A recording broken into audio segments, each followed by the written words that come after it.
तो चलिए आगे बढ़ते हैं हमारे आज के दिन के इस तीसरे वीडियो की तरफ। इसके पहले भी दो वीडियोस आज के दिन हम पब्लिश कर चुके हैं। वो दोनों वीडियो अगर अब तक आपने नहीं देखे तो आप चाहिए तो हमारे चैनल के वीडियो सेक्शन में जाकर उन वीडियोस को देख सकते हो। तो यहाँ पर बहुत सारे स्टॉक्स के बारे में अलग अलग अपडेट्स जो मार्केट में आ चुकी है उनको फटाफट एक एक करके देख लेते हैं। तो पहला स्टॉक जैसे कि आप देख सकते हो, क्लीन मैक्स एनवेरो एनर्जी सॉल्यूशंस के बारे में एक खबर निकल कर आ रही है। इसके ऊपर कवरेज जेपी मॉर्गन की तरफ से होता हुआ देखने को मिला है और इसके ऊपर ओवर वेट का रेटिंग इनकी तरफ से आ चुका है। 1250 का टारगेट इन्होंने इसके ऊपर दिया, लेकिन मैं हमेशा बोलता हूँ टारगेट वगैरह ये बात की बात है, कमेंट्री को देखना समझना काफी इंपॉर्टेंट है कि कमेंट्री मतलब यहाँ पर जो एक्सपर्ट्स का एक पर्टिकुलर फोकस है वो किन चीजों के ऊपर है।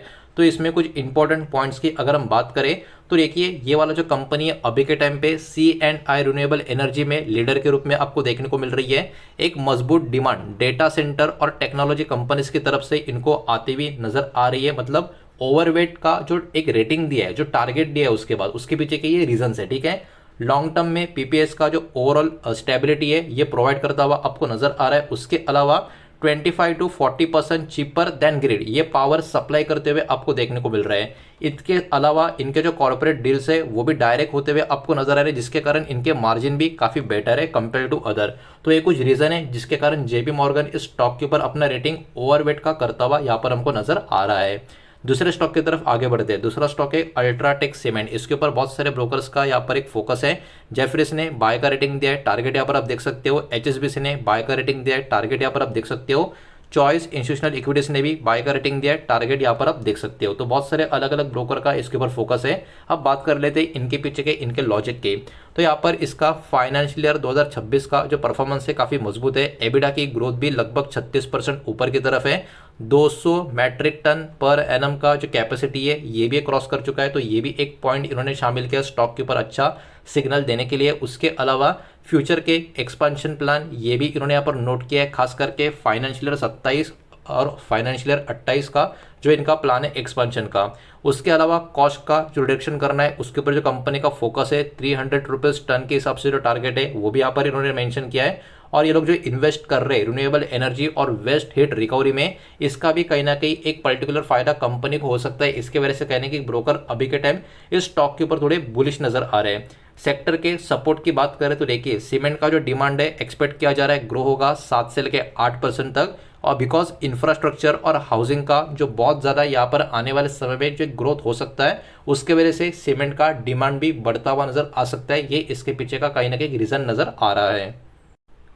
जल्दी से बढ़ते हैं अब नेक्स्ट स्टॉक की तरफ। नेक्स्ट स्टॉक आपको देखने को मिलेगा जेएसडब्ल्यू स्टील का। एचएसबीसी का रेटिंग इसके ऊपर बाय का है, टारगेट 1460 का आपको नजर आएगा। इसके पीछे के रीजन ये है कि कैपेसिटी का एक्सपेंशन कर रहे हैं और डोमेस्टिक डिमांड का सपोर्ट इनको काफी मजबूत यहाँ पर मिल रहा है। ये इसके पीछे का एक रीजन है। अब देखिए टोटल स्टील सेक्टर का कंबाइंड व्यू भी यहाँ पर एचएसबीसी की तरफ से निकल कर आ रहा है और एचएसबीसी कहीं ना कहीं स्टील सेक्टर के ऊपर अभी के टाइम काफी पॉजिटिव नजर आ रही है, इसलिए इन्होंने यहाँ पर इसके ऊपर एक पॉजिटिव आउटलुक शेयर किया है। तो इसमें देखो फिर से जेएसडब्ल्यू स्टील का नाम यहाँ पर आपको नजर आ जाएगा। 1460 का टारगेट बाय रेटिंग है। जिंदल स्टील भी बाय रेटिंग है, 800 का target. Jindal steel and power hold का रेटिंग है, 1280 का टारगेट। टाटा स्टील बाय का रेटिंग है, 255 का टारगेट। तो यहाँ पर मल्टीपल स्टील सेक्टर के स्टील सेक्टर के स्टॉक्स के ऊपर एचएसबीसी का पॉजिटिव आउटलुक नजर आ रहा है। अब रीजन क्या ये समझना काफी इंपॉर्टेंट है। डिमांड काफी मजबूत बनी हुई है, गवर्नमेंट का सपोर्ट भी इस इंडस्ट्री को मिल रहा है और इन कंपनियों का जो बैलेंस शीट है वो भी काफी हेल्दी नजर आ रहा है। तो ये कुछ रीजन है इन स्टॉक के ऊपर बुलिश रहने के पीछे या रेटिंग बाय करने के पीछे। टाटा स्टील का अभी जो हमने देखा वो भी रेटिंग था, लेकिन उन्होंने सेपरेटली भी इसके ऊपर कुछ बोला है। टारगेट सेम है 255 का, तो इसको अवॉइड करेंगे।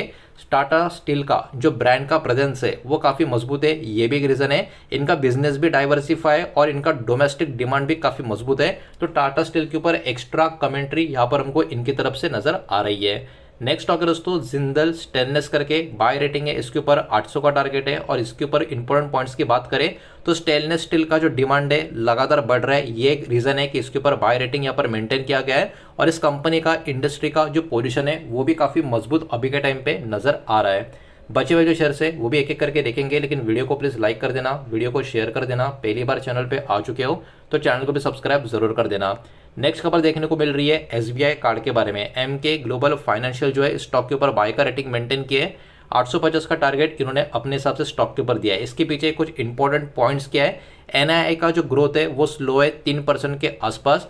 फी इनकम जो स्पेंडिंग्स है वो भी यहाँ पर मजबूत नजर आ रही है। उसके अलावा जो क्रेडिट कॉस्ट है उसमें भी इंप्रूवमेंट देखने को मिल रही है और प्रॉफिटेबिलिटी भी कहीं ना कहीं यहाँ पर स्टेबल नजर आ रही है। ये कुछ रीजन है कि एमके ग्लोबल ने इस स्टॉक के ऊपर अपना रेटिंग बाय का मेंटेन करके रखा है। नेक्स्ट खबर आपको देखने को मिलेगी एयू स्मॉल फाइनेंस बैंक के बारे में। दो ब्रोकर्स का यहाँ पर कमेंट्री है। नोमुरा न्यूट्रल रेटिंग 975 का टारगेट, जेफरीज बाय रेटिंग 1250 का टारगेट। अब इसमें कुछ इंपॉर्टेंट पॉइंट ये है कि ब्रोकर्स का जो व्यू है वो काफ़ी मिक्स्ड आपको नजर आएगा। जैसे कि हमने ऊपर की तरफ देखा, कहीं ना कहीं यहाँ पर यूनिवर्सल बैंक का जो ट्रांजिशन हो रहा है इसका, वो कहीं ना कहीं इस बैंक के लिए एक अच्छी खासी अपॉर्चुनिटी निकल कर आ सकती है। ये इसके पीछे का कहीं ना कहीं अभी के टाइम पे एक कारण माना जा रहा है। बढ़ते आगे नेक्स्ट स्टॉक की तरफ, जो है दोस्तों वरुण बेवरेज यानी वीबीएल। एचएसबीसी की तरफ से स्टॉक के ऊपर होल्ड का रेटिंग है, 600 का टारगेट है। जेफरीज की तरफ से बाय का रेटिंग है, 615 का टारगेट है।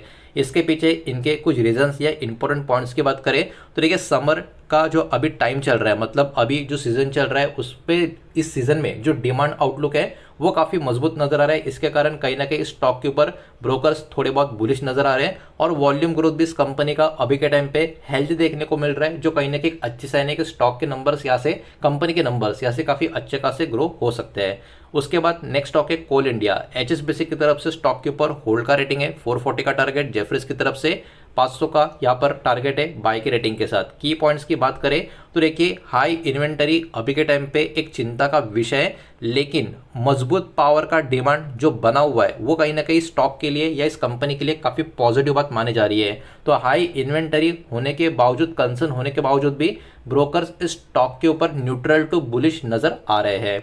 नेक्स्ट खबर है पिरामल फाइनेंस, इस कंपनी के बारे में। नोमुरा ने स्टॉक के ऊपर बाय का रेटिंग दिया है, जेफरीज ने होल्ड का रेटिंग दिया है। नोमुरा का टारगेट यहाँ पर है, जेफरीज का टारगेट यहाँ पर आप पढ़ सकते हो। इसके ऊपर कुछ इंपॉर्टेंट पॉइंट्स की बात करें, ग्रोथ और क्लीनअप का स्ट्रैटेजी कंपनी का काफ़ी अच्छा खासा देखने को मिल रहा है, जो कहीं ना कहीं यहाँ पर और वर्क करता हुआ नजर आ सकता है।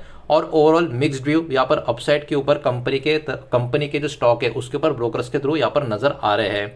नेक्स्ट खबर हमको देखने को मिल रही है और ये वीडियो का आखिरी स्टॉक होगा, जो है दोस्तों आइडिया फोर्स टेक्नोलॉजी।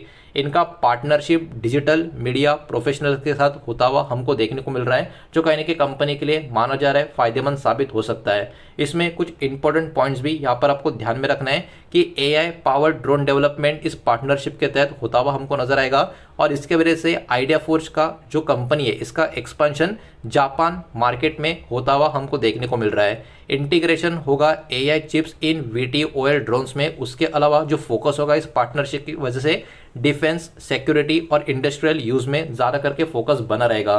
तो देखा जाए तो ये आइडिया फोर्स के लिए कहीं ना कहीं काफ़ी अच्छी खबर यहाँ पर निकल कर आ रही है। स्टॉक कहीं ना कहीं काफ़ी ज़्यादा चर्चा में यहाँ पर बाजार की फोकस में रह सकता है।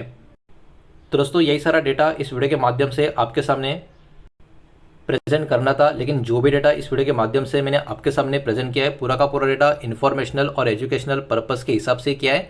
डिफरेंट ब्रोकर्स फर्म का जो व्यू होता है वो रिफ्लेक्शन उनका जो है वही मैंने आपके सामने इस वीडियो के माध्यम से प्रेजेंट करने का काम किया है। किसी भी तरीके का इन्वेस्टमेंट का एडवाइस या रिकमेंडेशन स्टॉक का मैं आपको नहीं दे रहा हूँ, इस बात के ऊपर आप ध्यान रखें। उम्मीद करता हूँ वीडियो आपको समझ आया होगा, पसंद आया होगा तो वीडियो को लाइक करें, दोस्तों शेयर करें। पहली बार चैनल पे आ चुके हो तो सब्सक्राइब भी कर देना और कोई भी स्टॉक में निवेश करने से पहले खुद की स्टडी रिसर्च जरूर करें, फाइनेंशियल एडवाइजर की सलाह जरूर ले। मिलते हैं नेक्स्ट वीडियो में, धन्यवाद।